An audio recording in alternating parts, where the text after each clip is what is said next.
Mesdames et messieurs, soyez les bienvenus à la conférence de presse du film Sweet Virginia. Merci d'accueillir à mes côtés le réalisateur ainsi que le comédien principal qui vont me rejoindre ici même sur cette table. Et avant de les accueillir, je vous rappelle, comme d'habitude, de bien vouloir couper vos téléphones portables ou les mettre sur silencieux. Et maintenant, merci d'accueillir Jamie Dagg et Christopher Abbott.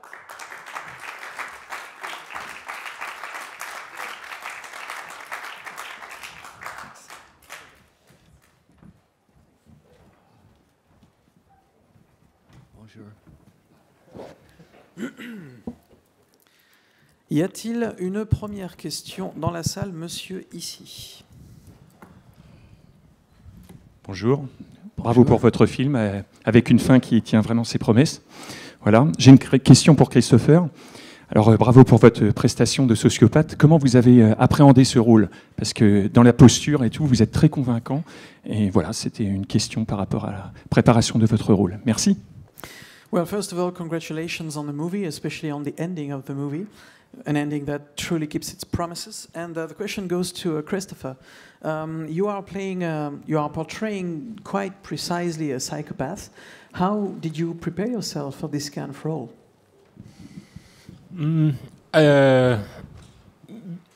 I was lucky enough to have been cast in the film quite early, a few months before. So me and Jamie were able to have quite a good amount of conversations beforehand. Do you want me to kind of just keep going? And so the main thing that we talked about was to make sure to avoid cliches, as many cliches as possible, because there's a lot of traps you can fall into. I guess just playing crazy for sake of crazy, you know, to have some sort of reason behind it. And the one thing that we kept kind of going back to was this was a man who has a strong distaste for humans, except for Sam, John Bernthal's character. So that was kind of the thing that I always held on to, was just a strong distaste for people. En fait, ce qui s'est passé, nous dit Christopher, c'est que moi, j'ai eu la chance d'avoir été casté, choisi via le casting, assez tôt, finalement, dans l'élaboration du film. Et donc, c'est plusieurs mois auparavant. Et donc, en fait, ça m'a permis tout simplement de passer pas mal de temps, de discuter pas mal avec le réalisateur, et donc de pouvoir préparer le personnage, discuter de plus en plus, et puis finalement, évidemment, quand on discute d'un personnage de plus en plus, on finit par vraiment s'approprier sa personnalité. Et donc, ça lui a permis notamment d'éviter tous les clichés du genre, d'éviter, par exemple, de juste jouer un taré parce que voilà, il est taré sans raison. Non, il voulait vraiment essayer de comprendre d'où la psychose du personnage, d'où est-ce qu'elle venait, de comprendre les tenants et les aboutissants, encore une fois, de son personnage, et d'éviter de tomber dans les pièges dans lesquels il aurait pu justement tomber quand on pense naturellement à ce genre de rôle, ce genre de personnage. Et un des aspects principaux du personnage sur lequel il s'est appuyé pour jouer le rôle, c'était son dégoût de l'humain de manière générale, à part Sam, mais sinon son dégoût, vraiment, il aime aucun être humain, et il voulait que ce soit vraiment la base de son interprétation. Y a-t-il une autre question? Monsieur, ici au premier rang, et ensuite au fond. Bonjour, félicitations au réalisateur. Une question donc pour le réalisateur sur l'atmosphère du film. On a l'impression que le film revient à un certain classicisme du cinéma américain. Est-ce qu'il y a des références pour lui précises? Et comment il voit le cinéma américain d'aujourd'hui? Est-ce qu'il y a une volonté pour lui de proposer quelque chose d'autre? First of all, congratulations on your movie, and especially on the atmosphere. Actually, this gentleman says that your movie reminds him very much of the classic era of a certain kind of cinema in America. And well, the question is actually, what were your references, if so? And which kind of movies did you have in mind when you were working on the aspect of your movie, the atmosphere of your movie? And also, the second part of the question would be, what is your point of view on today's American cinema? So to answer your first question, a big influence for me on this is probably like 1970s American studio films, specifically Alan Pakula, All the President's Men, Parallax View, Klute especially. Especially his relationship with cinematographer Gordon Willis, who shot Manhattan and all the films that I just mentioned, and The Godfather and stuff. His use of light, or lack of light, and shadow has always inspired me. To be honest, once we got into, I tried not to watch a lot of films. When I'm in pre-production, and I try not to watch anything because I find myself very easily influenced, and I don't want to, obviously we're all influenced by people, but I wanted it to be more of a subconscious influence rather than me watching this like, oh, this is a great shot, let's try and rip this off. In terms of what do I think of modern American cinema, it's there are great films being made right now, and there's a lot of, I think, abysmal films being made right now. I'm not really interested in like films where people are wearing tights and capes. I think it's sort of, in some ways, destroying cinema, as we know, at least theatrical presentation in North America, because you're just inundated. It just gobbles up so much space between the Marvel universe, the DC universe. I'm totally burning bridges. I'm never going to get offered any of these films. But yeah, I think there's a lot of really a lot of strong filmmakers out there right now. With the digital revolution too, there's the access to the, back when I was making like my first shorts and what have you, before, there were really good digital cameras, when we were shooting on 35mm or 16mm film, it was a lot more difficult to pull together. Now you can shoot a film on your iPhone, and Tangerine was shot on an iPhone, wasn't it? Yeah. It's a great example, of that couldn't do something like that, 10, 15 years ago. So it's quite, it's exciting times, but it's also scary times too. You look at platforms like Netflix, they're putting an awful lot of money into, you look at Scorsese's doing, I guess, a film about Jimmy Hoffa. No studio is going to, there's $100 million budget. They just have, they're sort of flush with cash, and I don't think a studio is going to go near that. As I guess Paramount actually pulled out of that film. They were originally involved with it. So yeah, there is exciting times, but there is something about watching a film in a room, as we just did today. It was the largest screening room I've ever been in. And it's invigorating to go into a room like that and have that sort of collective experience. I had goosebumps the minute I walked in. I was like, holy shit, this is incredible. Sorry, I didn't mean to swear. Yeah, so I think, yeah, it is an exciting time. But it is, I do worry about theatrical presentation of films dwindling, and because it is a different experience. I don't think every film needs to be seen on a large screen, but there are many out there that definitely benefit from having that collective experience. Yeah. Bien. Oh, sorry. It's all right. Just rambling on. It's all right. It's my job. Tout d'abord, pour revenir sur la première partie de votre question, mes influences, mes références, mes influences, je pense qu'elles se situent principalement dans les années 70, dans les films américains des années 70, les films de grands studios américains des années 70. Je pense notamment, nous dit-il, à quelqu'un comme Alan J. Pakula avec ses films Les Hommes du Président ou encore Klute. Je pense également à la relation de travail qu'il avait très particulière avec son directeur de la photo, qui était Gordon Willis, qui avait notamment signé la photo, par exemple, du film Le Parrain.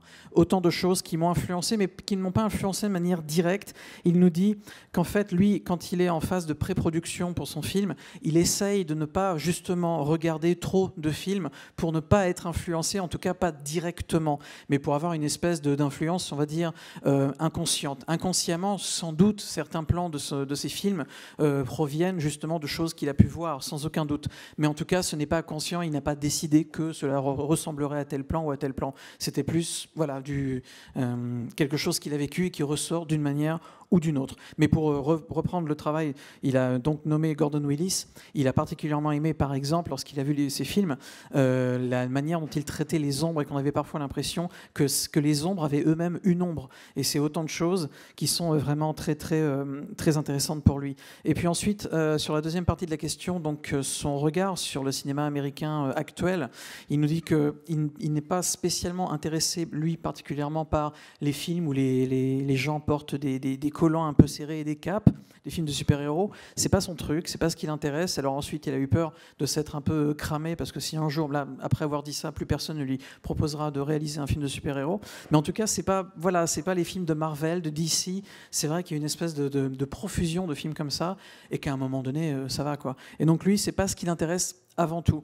Mais il pense, cela dit, qu'aujourd'hui, aux États-Unis, il y a des réalisateurs qui ont une voix vraiment importante, qui ont un regard important, des bons réalisateurs, et il y en a de plus en plus, et peut-être cela vient probablement, notamment de la révolution digitale, la révolution numérique qui a eu lieu, qui fait qu'aujourd'hui, c'est vrai que c'est beaucoup plus facile que dans les années 70-80 de réaliser un court, un long, de se faire la main sur un film. Aujourd'hui, on peut faire un film avec un iPhone. Ça a d'ailleurs été le cas pour ceux qui viennent régulièrement au Festival de Deauville, il y a 2 ou 3 ans, je ne sais plus, avec le film Tangerine, qui était présenté ici même et qui avait été réalisé avec un iPhone 5S. Donc voilà, tout ça c'est possible. Et c'est, en même temps, nous dit-il, c'est excitant, c'est super, c'est enthousiasmant, et en même temps c'est un peu effrayant.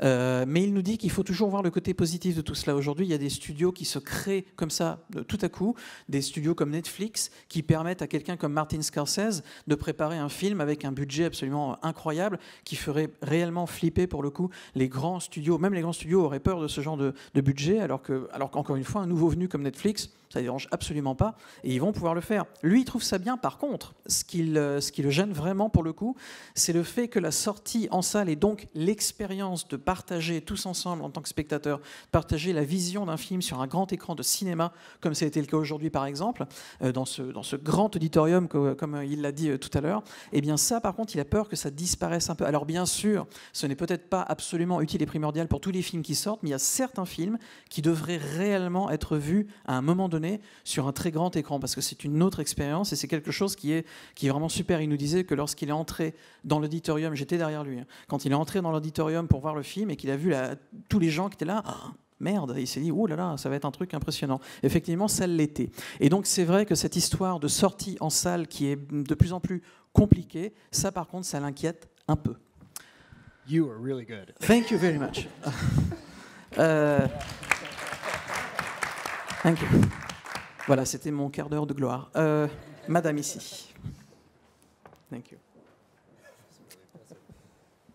Oui, bonjour, merci pour ce film dont l'atmosphère de suspense était à mon avis très réussie.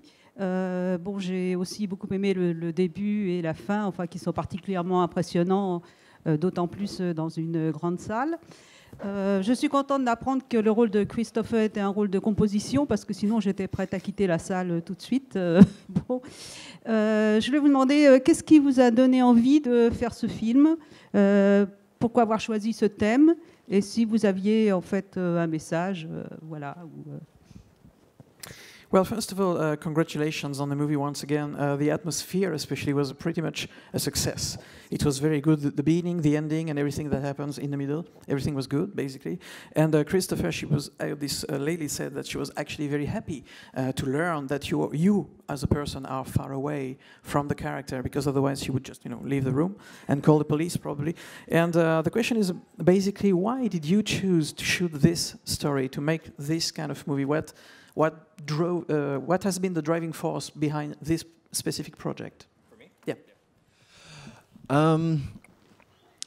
I grew up in a small town, and I've always been fascinated with people who can't sort of escape their past. Originally, the film was set in Virginia in the 70s, and I didn't really want to make sort of a southern, like, gothic noir film. So I moved. It also was very similar to. Actually, I'm gonna back up here. Yeah, so I decided to move it to, tried to make it more contemporary, and set it in Alaska. Alaska is a place, I don't know if you've ever been there or not. It's, you know, rugged beauty that is unparalleled in North America. It's the place that attracts. I spent quite a bit of time up there. Years ago, I lived in a place called Whitehorse in Canada. I'm Canadian, and I used to travel to Alaska all the time. And everybody you meet up there they're always, not everybody, but a lot of people. It attracts people who are trying to escape their something. You know, it's the furthest place you can go in North America anyway, to where you sort of can escape civilization, you know, or not really civilization, but it's it's always fascinated me. So yeah, and I thought it was a place that was better suited for a character like Sam, who, you know, lost his wife and his daughter, and you know, was injured, and it seemed like a place that he would go to. It also seemed like a place that a character like Elwood would also go. So it's this sort of congregation of people who, again, yeah, who can't escape their past. Yeah, keep it short. Yeah. Le réalisateur Jamie nous dit qu'il a grandi lui-même dans une petite ville, et donc c'était un univers qu'il connaissait. Et pour revenir à la genèse donc du film, pourquoi ce film-là?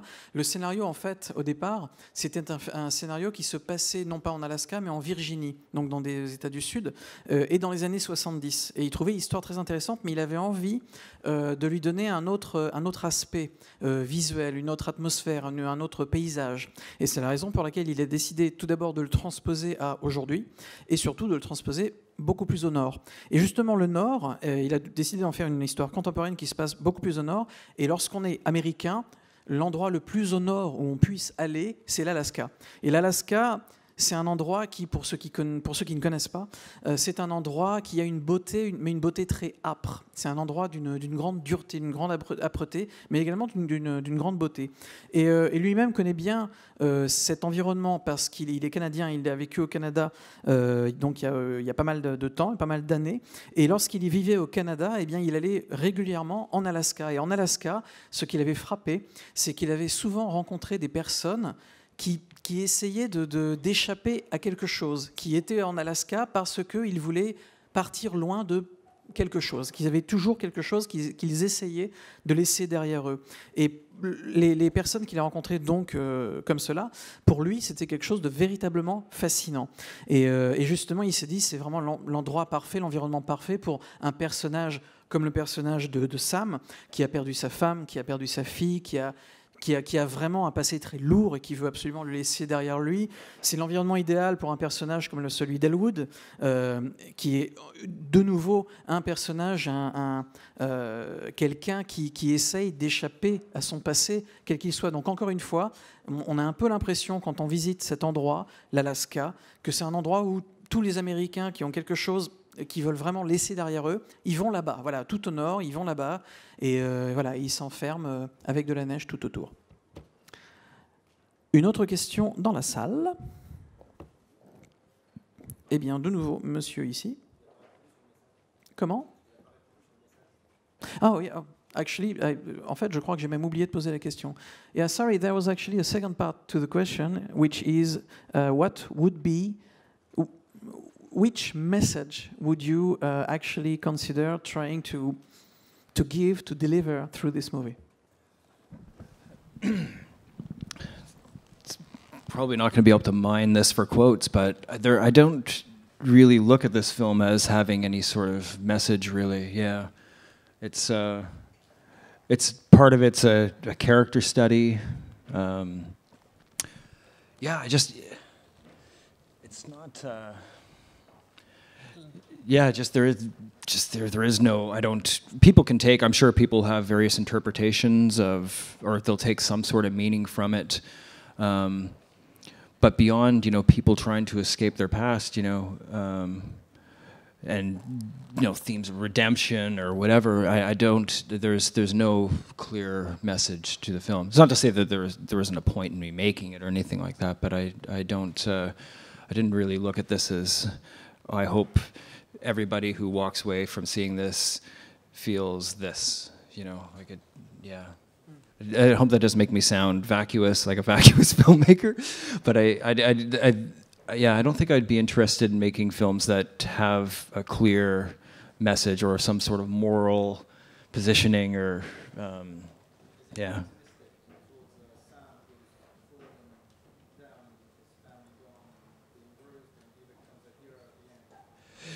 Yeah, I do see it being, well, this is the thing, he actually, like, we changed the ending around. Originally there was a bit of a cliche with them, both weapons drawn, and a question of who shoots first. And through a conversation that we had with me and Chris and John Bernthal, and we were rewriting that ending right up until the morning of actually shooting it. But we determined that the best, like, he makes an active decision. He actually kills him in cold blood. How American. No, I'm just, but yeah, I felt it was important for him to take a stand, and rather than like, oh, it was an act of self-defense or something like that, I think in his mind, he just didn't want him to leave out of fear that he would do this to somebody else, but it really isn't, you can't argue it that it was self-defense, he kills him, I don't know what that says about his moral positioning. Alors là, ça va être un petit peu compliqué à traduire, évidemment. Le réalisateur nous dit qu'en fait, il n'y a pas vraiment de message selon son propre point de vue. En tout cas, il n'y a pas de message qu'il a voulu, entre guillemets, imposer au spectateur. Au contraire, il voulait laisser la libre interprétation de chaque spectateur, décider de ce que chaque spectateur allait retirer du film. Pour lui, c'est vraiment un film qui est plutôt une étude de caractère, une étude de personnage. Voilà. Mais il ne voulait pas forcément... Bien sûr, il y a des thèmes qu'il a voulu insuffler dans le film, évidemment. Ce thème qu'on n'arrive pas à échapper à son passé, le thème de la rédemption, ce genre de choses. Mais ça ne va pas beaucoup plus loin en ce qui concerne un quelconque message qu'il aurait voulu faire passer. Cela dit, il se rappelle qu'ils ont changé notamment la fin plusieurs fois lors de l'écriture du scénario. Ils ne savaient pas trop comment faire se terminer le film. Il y a eu plusieurs possibilités, plusieurs directions possibles qui ont été sur la table à un moment donné. C'est toujours la même histoire de qui a tiré en premier, qu'on retrouve notamment dans La Guerre des Étoiles. Mais voilà, pour lui, il se rappelle notamment d'une discussion qui a eu lieu entre lui, Christopher ici présent, et Joe Bernthal, l'autre comédien principal du film. Donc à un moment donné, il se disait ce qu'il fallait qu'il le tue de sang-froid, une fin très américaine, ou au contraire, est-ce que le fait de savoir s'il a vraiment agi en tant que légitime défense devait être clair ou pas, il n'a vraiment pas pensé à ce genre de choses, à ce genre de problématiques. Il a encore une fois surtout voulu, donc pas délivrer de message, mais plutôt laisser la fin, l'interprétation ouverte à chaque spectateur. Alors l'autre question, je crois que vous avez... Voilà. Say one more Désolé. Yep. little thing. I really like morally ambiguous characters. I don't want to impose my own personal views or positions on something. I'd rather, just put it out there and allow people to sort of take what they, I'm sure a lot of people have a lot of different opinions about these characters, and I don't want to be didactic, I don't want to drive that down someone's throat, Oui, le réalisateur nous précise également qu'en fait, lui, il aime spécifiquement les personnages qui sont moralement ambigus. Il veut pas forcément donner de direction trop claire, tout peindre en noir et en blanc, mais il préfère au contraire qu'il y ait beaucoup de nuances de gris pour que chacun en retire ce qu'il veut, quoi. À partir du moment où il met des personnages qui sont assez complexes en fait, moralement parlant. Après, encore une fois, l'interprétation que chacun en fait va dépendre de chacun. Donc voilà, c'est comme ça qu'il a envie de. Il veut pas être trop didactique, trop directif. Voilà, il laisse chacun libre d'interpréter les personnages de la manière dont il l'entend. Monsieur. Moi, c'est une question à propos du choix du plan séquence quand Elwood se rend à la cabine téléphonique, cette montée en puissance. Voilà, c'était la question sur le choix. Pourquoi avoir fait un plan séquence à ce moment-là? Merci. This question is about filming technique. It's about the scene where Elwood is going to the phone booth, you know, and the fact that you actually decided to shoot this in one take.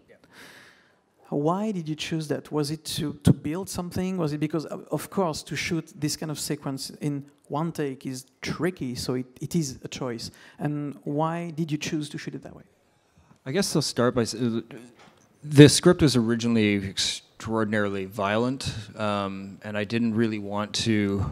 Almost at the times, it was violence for the sake of violence, and I wanted to be a bit more subdued. You still feel the horror of violence, but I never wanted to get in with that close-up as a fist connecting to someone's face or someone's head exploding from a bullet hitting it, or it's just not interested. I don't find it interesting myself. So sometimes when we had a couple, single take scenes.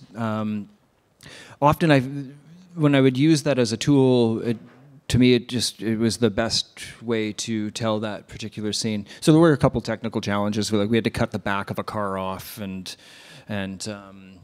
I just didn't want to get in on coverage of a fight. So it didn't originally. And the fight was written. It was quite an extensive fight sequence that just didn't suit the tone of the film that I was trying to make. And an easy way to do that is just if you're from one point of view and allowing it to sort of be hidden. You can feel the violence, but you're not drawing so much attention to it. And one way to do that was just to have a camera in a sort of from one position and allowing the truck to obscure a lot of it, and you're just sort of moving in one continuous, with one sort of fluid motion. So yeah, in short, I think that it was just. There are a number of different ways to cover that scene. For me, that felt like the sort of the best way to cover that, to cover it. Yeah, and adhering to the tone that I was trying to convey to the audience. Yeah.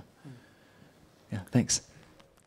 Donc le réalisateur nous explique qu'en fait, à un moment donné dans l'élaboration du film, il s'est rendu compte que le film était en train vraiment de devenir un truc super violent, vraiment très violent, et il y a un moment donné, il fallait quand même lever un peu le pied sur l'accélérateur, et donc il s'est dit que ce serait quand même intéressant de faire passer cette violence d'une autre manière, moins graphique, plus sous-entendue. Je suis désolé, je ne suis pas exactement en face du micro, donc je fais beaucoup de pop, désolé. Et donc, il voulait qu'on sente l'horreur, il voulait qu'on sente l'effroi, l'horreur, la violence à l'état brut, mais qu'on la ressente plutôt que de la voir. Il ne voulait pas faire voir une tête qui explose avec un coup de revolver, c'était pas exactement le but du jeu. Donc il s'est dit, il a essayé de réfléchir à la meilleure manière possible de faire passer le sentiment sans être trop visuel, trop graphique. Et une des manières de faire cela, une des manières qu'il a trouvé de faire cela, c'était précisément avec de longs plans séquences. Il n'y en a pas qu'un d'ailleurs, il y en a d'autres dans le film, mais avec de longs plans séquences qui permettent de sentir, comme vous l'avez dit très bien vous-même, qui permettent de sentir l'évolution, la montée en puissance de ce stress, de cette violence, mais de cette violence presque retenue. Et c'était intéressant, encore une fois, en termes de narration et en termes de mise en scène. Il a vraiment envisagé cela comme le meilleur moyen de faire passer les idées et les sentiments qu'il voulait faire passer à ce moment-là, sans être, encore une fois, trop directif. Dans le scénario, il y avait notamment une séquence de combat, de fight, qui était vraiment violente, et puis qui était alors là, très compliquée avec plein de plans. Mais au final, il s'est rendu compte qu'il y avait d'autres moyens qui lui semblaient plus intéressants de faire passer cette violence plutôt que de tout faire voir presque comme un documentaire. C'était pas vraiment ce qui l'intéressait. Il voulait vraiment que le mouvement de la caméra, le mouvement soit le plus fluide et naturel possible pour que vraiment on puisse s'imprégner de l'atmosphère au sens large du terme. Vous avez quelque chose à rajouter? Just can I say one more thing? Please, go on. I think violence at times is a bit of a crutch. There's nothing that we haven't seen. We've seen the most gratuitous violence, and we've become sort of desensitized to it. In fact, even the scene at the end where Elwood is shot, I didn't even want to cover it from that angle. It's a long story, but to cover that whole all those scenes from where Sam shows up at the truck and has that conversation with Maggie, through to him realizing that Elwood is Elwood, into the final like sort of shootout that had to be shot over. We only had these like so the lighting would match. We had to shoot over 4 days in this 30-minute windows, and I didn't even want to have that front shot of Elwood being. I wanted to shoot it originally from behind Sam, just sort of match the way that everybody else is. You never see anyone really getting shot. Like when Elwood walks into the bar, you know, it's all from behind him. But it was just a time thing, and we just couldn't get our camera into the position, and the lighting wouldn't have matched, and so we still needed to see him being shot. So, yeah, that's. Et oui, le réalisateur précise également qu'en fait, on est tellement aujourd'hui entouré de violence, on voit tellement de scènes violentes, sanglantes, etc., qu'elles soient d'ailleurs de la fiction ou de la réalité, que finalement, on en est presque... On est trop habitué à voir ce genre de choses et ça n'a plus le même impact qu'avant. Et donc, c'est aussi pour ça qu'il voulait chercher de nouveaux moyens de faire voir ce genre de choses, créativement parlant, des moyens plus originaux qui nous permettent de voir cela d'un autre œil et d'être intéressés d'une autre manière. Par exemple, pardon, je vais essayer de faire vite. Par exemple, la scène à la fin, lorsqu'on voit donc le personnage de Sam et puis le camion, quand il va voir Maggie qui se rend compte que Elwood est Elwood, etc., etc. Cette scène finale, au départ, elle devait pas être comme ça, mais ils se sont rendus compte qu'ils avaient finalement de moins en moins de temps pour la faire. Ça a quand même duré 4 jours, le tournage de cette séquence-là. Et puis, lui, il ne voulait pas que l'on voit le personnage, donc Elwood, se faire tirer dessus directement. Il voulait que tout soit filmé depuis l'arrière du personnage, depuis son dos en fait, mais de plus en plus, il s'est rendu compte qu'il y avait de plus en plus de contraintes techniques qui s'ajoutaient les unes aux autres, et ils se sont rendus compte qu'à un moment donné, ils n'allaient pas pouvoir faire ce qu'ils voulaient. Et voilà, c'est autant de contraintes qui font que la scène est ce qu'elle est maintenant. Mais encore une fois, comme il nous l'a expliqué, hein, faire un film, c'est aussi faire des compromis. Et voilà. Et peut-être qu'avec le prochain, il pourra filmer les séquences de la manière dont il le désire. Cette conférence de presse est terminée. This press conference is over. Thank you very much. Merci beaucoup. Thank you. Merci.